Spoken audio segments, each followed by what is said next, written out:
As we first told you yesterday, Jackson County Sheriff's Department investigators identified the remains of a woman found back in 1977.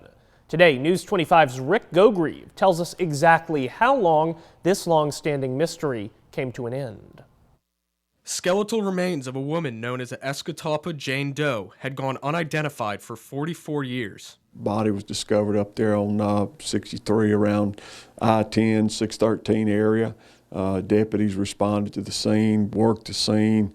Over the years, case very cold. Jackson County Sheriff's Department investigators were able to identify her as Clara Birdlong of Leflore County, Mississippi. With this new technology and with some good old-fashioned police work, we've been able to identify this woman and get some answers to some family members who had no idea whatever happened to her. It is believed that Birdlong was killed by notorious serial killer Samuel Little.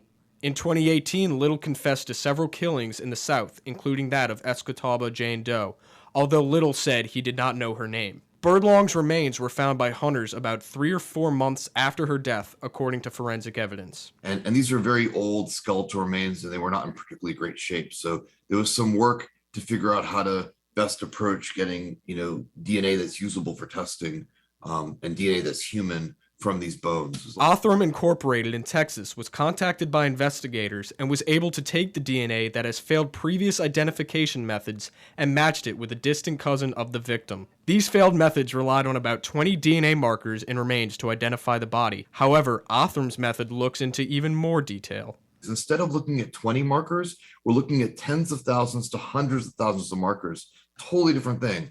Again, from this evidence that's been previously considered inaccessible. And once we get that information, we can do a lot. The victim's cousin then referred the investigators to her grandmother, who ended up having matching DNA with the victim. This match concluded a 44-year-old mystery and helped a family finally get closure. It's very rewarding.